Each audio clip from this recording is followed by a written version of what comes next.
삶의 기적을 일으키는 30분 예배를 시작하도록 하겠습니다.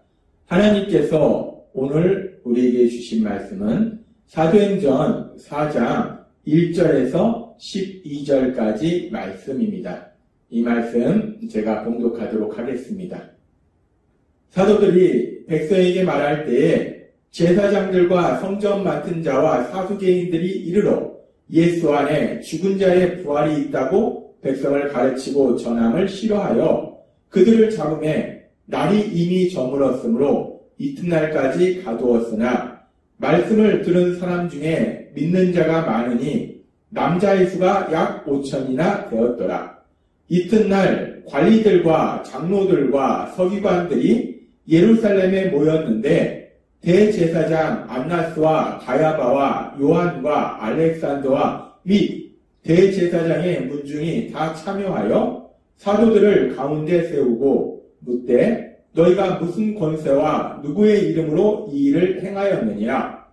이에 베드로가 성령이 충만하여 이르되 백성의 관리들과 장로들아 만일 병자에게 행한 착한 일에 대하여 이 사람이 어떻게 구원을 받았느냐고 오늘 우리에게 질문한다면 너희와 모든 이스라엘 백성들은 알라. 너희가 십자가에 못 박고 하나님이 죽은 자 가운데서 살리신 나사렛 예수 그리스도의 이름으로 이 사람이 건강하게 되어 너희 앞에 섰느니라.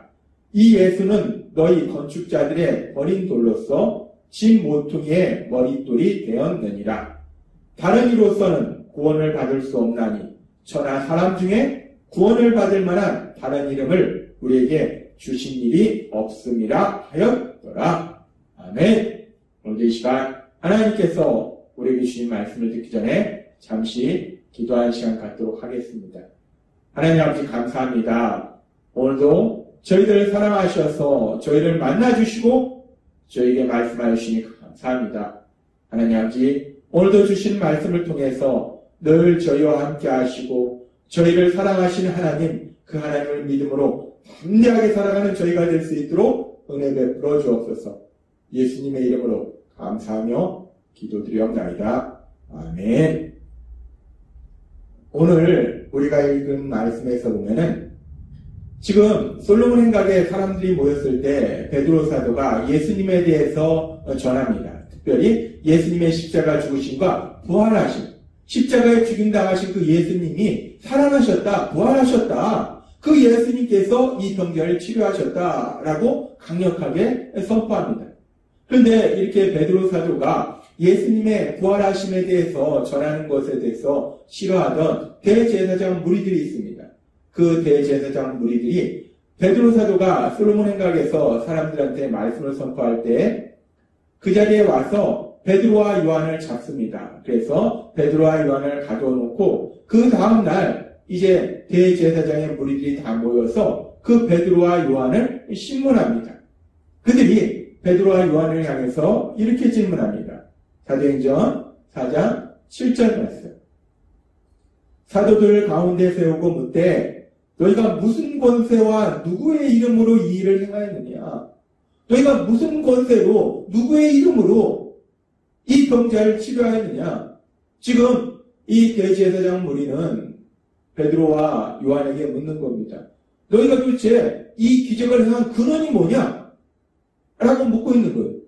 그렇게 지금 이들이 베드로를 통해서 병자가 치료되는 놀라운 기적이 일어났는데 이 기적이 일어난 근원이 뭐냐라고 질문합니다. 그런데 이들이 이런 질문을 하는 것은 우리가 이런 이들의 질문을 통해서 우리가 마태복음 12장의 말씀이 생각납니다. 마태복음 12장에 보면은 예수님께서 귀신 들려서 말 못하는, 귀신 들려서 눈 멀고 또 말 못하는 그런 사람에게서 귀신을 쫓아내서 그 사람이 깨끗이 치료되는 놀라운 역사가 일어납니다. 너무나 기쁘고 너무나 귀한 역사가 일어납니다. 그런데 이 일에 대해서 그 당시에도 대제사장 무리들은 예수님께서 귀신의 왕 바울세불, 귀신의 악한 영의 힘을 의지해서 이런 일을 했다라고 예수님을 모함했어요. 그렇게 예수님을 모함했던 이들은 지금도 이제 예수님의 제자인 베드로와 요한, 이 베드로가 이 병자를 치료한 것에 대해서 악한 영의 힘을 빌려서 이 병자를 치료한 것이다 라고 고함해서 지금 베드로와 요한을, 이 사도들을 제거하려는 악한 의도에서 이런 질문을 한 것입니다. 그렇게 대제사장 무리들이 베드로와 요한, 이 사도들을 제거하려는 악한 의도를 가지고 지금 이렇게 질문을 했는데, 그 질문에 대해서 베드로는 이렇게 대답을 합니다. 사도행전 4장 10절 말씀. 너희와 모든 이스라엘 백성들은 알라. 라고 베드로가 담대하게 말합니다. 너희와, 지금 우리에게 질문하는 너희 대제사장의 무리들과, 그리고 이스라엘 백성들은 분명히 알라는 거예요. 무엇을 분명히 알라는 건가? 계속해서 이렇게 말합니다. 너희가 십자가에 못 박고 하나님이 죽은 자 가운데서 살리신 나사렛 예수 그리스도의 이름으로 이 사람이 건강하게 되어 너희 앞에 섰느니라 라고 말씀합니다. 지금 베드로 사도는 너희가 무슨 권세로 이 병자를 치료했느냐 라고 묻는 대제사장 무리들의 질문에 대해서 나사렛 예수 그리스도, 예수님께서 이 병자를 치료하신 것이다. 앞에서도 솔로몬 행각에서 사람들한테 말씀을 전할 때도 베드로 사도는 그렇게 얘기했습니다. 내가 치료한 것도 아니고 예수님께서 치료하셨다라고 말씀하셨는데, 지금도 대제사장 무리를 향해서 담대하게 말할 때 예수님께서 이 병자를 치료하신 것이다 라고 말하고 있다는 겁니다. 그래서 여기서 아주 중요한 베드로 사도가 말을 하는데, 예수님이 치료하셨다라고 말하고 있는데 그 예수님에 대해서 아주 두 가지 중요한 사실을 베드로 사도가 말하고 있어요.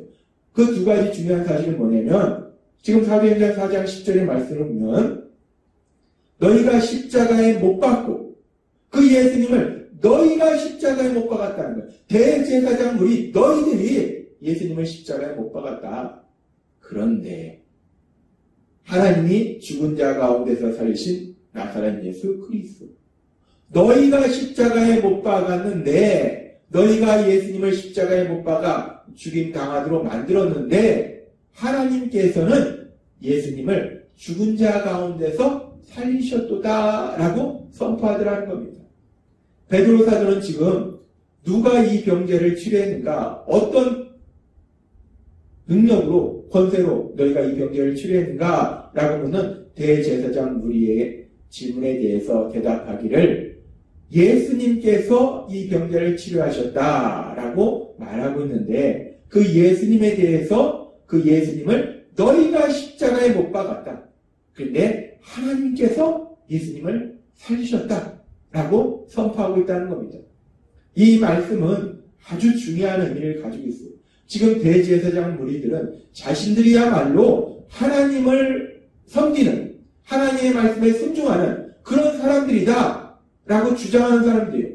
그런데 지금 이 베드로의 말을 우리가 가만히 묵상해 보면 이 말은 아주 강력한 얘기를 하는데, 뭐냐면 그들이 우리는 하나님을 섬기는 사람이다 라고 강력하게 주장하는데, 베드로는 지금 너희가 예수님을 십자가에 못 박았는데 너희가 섬긴다고 주장하는 그 하나님, 그 하나님은 그 예수님을 살리셨다라는 겁니다. 이 말은 너희야말로 하나님을 대적하는 자들이다 라고 베드로가 간접적으로 강력하게 이들에게 말하고 있는 거라는 것입니다. 그렇습니다. 베드로는 대제사장 무리를 향해서 담대하게 선포하고 있어요. 예수님께서 치료하셨다. 너희는 하나님을 대적하는 자들이다 라고 담대하게 말하고 있더라는 겁니다.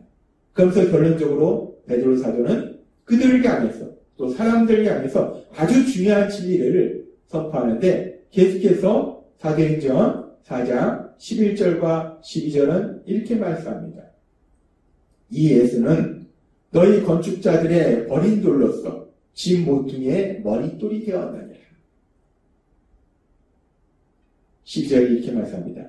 다른 이로서는 구원을 받을 수 없나니 천하 사람 중에 구원을 받을 만한 다른 이름을 우리에게 주신 일이 없음이라 하였더라 라고 말씀합니다. 베드로 사도는 담대하게 대제사장 무리를 향해서 예수님을 죽인 대제사장 무리를 향해서 예수님을 십자가에 못 박도록 만든 그 대제사장 무리와 사람들을 향해서 담대하게 말할 때 예수님만이 하나님이 보내신 유일한 구원자이시다 라고 선포하고 있더라는 겁니다. 우리는 이 말씀을 통해서 오늘 말씀을 통해서 아주 중요한 진리를 우리가 깨달을 수 있는데 우리가 지금 이 장면 대제사장 무리가 베드로에 의해 질문하고 베드로를 신문하고 그 베드로가 그 대제사장 무리에게 답변하는 이 장면을 조금 더 깊이 묵상해 보면 지금 이 장면에서 베드로를 신문하고 있는 이 사람들이 누구인가? 누가 지금 베드로를 신문하고 있냐는 것입니다. 사도행전 4장 6절은 이렇게 말씀합니다. 대제사장 안나스와 가야바와 요한과 알렉산더와 및 대제사장의 문중들이 다 참여하여 라고 말씀하고 있습니다. 대제사장 안나스와 가야바와 그의 무리들이 지금 베드로를 신문하고 있는 거예요. 근데 이 무리들이 어떤 무리들인가? 이 무리들은 마태복음 26장에 보면 예수님께서 십자가에서 죽임당하시 전날 밤 그 예수님을 신문하던 자들이었다는 겁니다. 예수님을 겟세마네 동산에서 잡은 무리들은 예수님을 어디로 데려가는가? 마태복음 26장 57절은 이렇게 말씀합니다. 예수를 잡은 자들이 그를 끌고 대제사장 가야바에게로 가니 거기 서기관들과 장로들이 모여있더라. 대제사장 가야바에게로 가니 라고 말씀합니다. 지금 베드로를 신문하는 사람들은 예수님을 신문하던 사람들이었다는 거예요. 예수님을 신문하던 사람들이 지금 베드로를 신문하는 사람들이라는 거예요. 그래서 그렇게 예수님을 신문하는 그 장면 속에서 우리가 마태복음에 말씀해 보면 그 장면 속에서 베드로가 그 예수님을 따라가서 예수님께서 신문받는 그 모습을 지켜봅니다. 그러다가 그곳에 있던 사람들이 베드로가 예수님과 함께 했던 사람, 예수님의 제자라는 걸 알아봤을 때 베드로는 3번이나 나는 예수님 모른다, 난 저 사람 모른다 라고 부인했다는 거예요. 왜 베드로가 그 상황 속에서 예수님을 모른다고 부인했을까? 베드로가 자신도 예수님처럼 잡혀서 신문받고 죽임을 당할까봐 그것이 두려워서 베드로는 그 상황 속에서 난 예수님을 모른다 라고 3번이나 예수님을 부인했다는 것입니다. 그런데 그렇게 베드로에게 두려움을 줬던 그 장면 속에서 예수님을 신문하던 바로 그 무리들, 그 대제사장 가야바의 무리들, 그들이 지금 베드로를 신문하고 있다는 거예요. 예수님을 십자가에 못 박도록 만들었던 그들이 지금은 베드로를 신문하고 있는 거예요.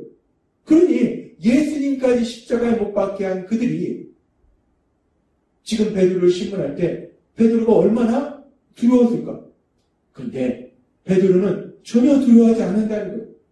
그렇게 예수님을 십자가에 못 박도록 했던 그들이 예수님을 신문하는 장면에서 너무나 두려워서 예수님을 모른다고 3번이나 부인했던 그 베드로가 지금은 오히려 자신을 신문하고 있는데도 불구하고 베드로가 담대하게 그들을 향해서 선포하더라는 겁니다. 너희가 예수님을 십자가에 못 박도록 만들었다. 그런데 그 예수님을 하나님이 살리셨다. 그리고 그 예수님이 이 병자를 치료하셨다. 예수님만이 유일한 구원자이시다. 라고 담대하게 선포하더라는 겁니다. 우리가 이 말씀을 보면서 도대체 베드로가 어떻게 이렇게 담대할 수 있을까? 어떻게 이렇게 두려워하던 사람이 담대한 사람으로 변할 수 있었을까? 질문할 수 있습니다. 그리고 그 질문에 대한 대답을 하나님께서는 사도행전 4장 8절에서 이렇게 말씀하십니다. 이에 베드로가 성령이 충만하여 라고 말씀합니다. 그렇습니다. 베드로가 성령 충만하니까 베드로와 함께 하시는 성령님이 강력하게 베드로를 인도하시니까 성령님의 인도하심에 따라서 베드로가 말하고 행동하니까 이렇게 담대하게 베드로가 죽음도 두려워하지 아니하고 예수님만이 오히려 예수님만이 유일한 구원자라고 그 예수님에 대해서 강력하게 선포하더라는 거예요. 예수님의 증인으로서 삶을 살더라는 겁니다. 그래서 예수님께서는 사도행전 1장 8절에서 이렇게 말씀하셨어요.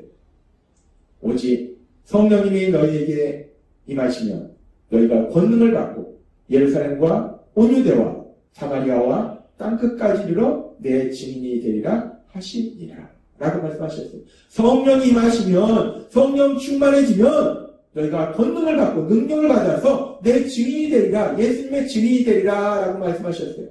근데 이 말씀 그대로 베드로에게 성령님이 임하시고 베드로가 성령 충만하니까 죽음도 두려워하지 아니하고 예수님에 대해서 전하는 예수님의 증인으로서의 삶을 살아가더라는 겁니다.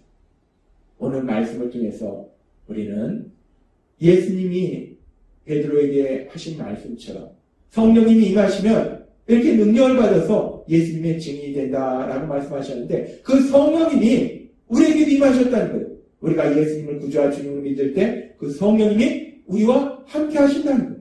따라서 우리도 그 성령님이 강력하게 역사하시면 우리도 그 어떤 상황 속에서도 예수님의 증인으로서 삶을 살아갈 수 있다는 겁니다. 근데 우리는 사실 베드로처럼 이렇게 죽음의 위험을 무릅쓰고 예수님에 대해서 증언해야 돼, 예수님을 전해야 될 사항은 많지 않습니다. 따라서 오늘 말씀을 통해서 하나님께서 우리에게 주신 말씀처럼 우리 안에 계신 성령님, 그 성령님이 우리와 함께 하셔서 우리를 성령 충만케 하시고 우리에게 능력 주실 때 우리도 세상을 살아가면서 어떤 상황 속에서든지 베드로처럼 그렇게 담대하게 예수님을 전할 수 있는, 예수님의 증인이 될 수 있는, 예수님만이 유일한 구원자라고 선포할 수 있는 우리 모두가 되었으면 좋겠습니다. 기도하겠습니다. 하나님 아버지 감사합니다. 오늘도 주신 말씀처럼 베드로가 두려워하던 베드로가 성령 충만하니까 죽음도 두려워하지 아니하고 담대하게 예수님을 전한 것처럼 이제 예수님 믿는 저희들도 저희 안에 계시는 성령님의 인도하심으로 담대하게 그 어떤 상황 속에서도 우리 예수님만이 유일한 구원자이시니 우리 예수님만이 유일한 구원자이셔서 그 예수님을 증언할 수 있는 예수님의 증인으로서 삶을 살아가는 저희 모두가 될 수 있도록 은혜 베풀어 주옵소서. 예수님의 이름으로 감사하며 기도드리옵나이다. 아멘. 이 시간도 하나님께서 우리에게 주신 말씀을 묵상하면서 조용히 기도하는 시간 갖도록 하겠습니다.